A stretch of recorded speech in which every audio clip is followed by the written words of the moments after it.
छोटी गलियों में जब घुस जाते हैं तो मंजिल से दूर हो जाते हैं, अर्थात लक्ष्य से दूर हो जाते हैं।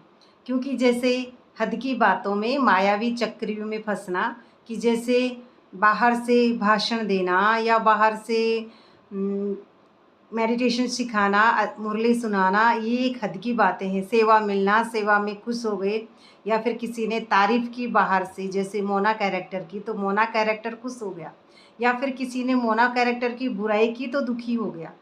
तो बाहर से मायावी बातों से खुश होना या दुखी होना, यही एक मायावी चक्रव्यूह है जिसमें फंस रहे हैं हद की बुद्धि, और यही गलियों में घुस रहे हैं।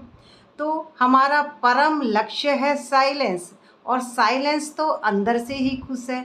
जो हमारी इंद्रियां हैं उनमें माया का जो एक रस है, उसमें डूबना ही ड्रामा में डूबना है, और इसी को सच समझना, यही मायावी चक्रव्यूह में फंसना है।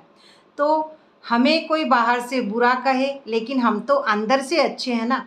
और अगर कोई हमें बाहर से अच्छा कहे तो भी हम तो पहले से ही साइलेंस में अच्छे हैं। तो अंदर से अच्छे हैं तो अंदर में अपने आप को ना ले जाके बाहर से अच्छा समझना, लेकिन है ऑटोमेटिकली खुशी।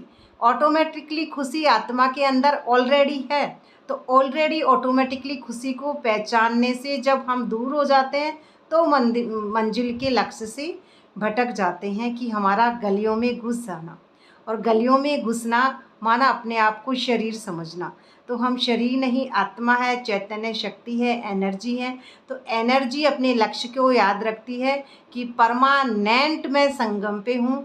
24 घंटे मुझे याद रखना है कि मैं आत्मा हूँ, और ये ड्रामा मुझ आत्मा के अंदर चल रहा है। और मैं आत्मा सुबह उठते ही ड्रामा को शुरू करती हूँ स्टेज पे आके।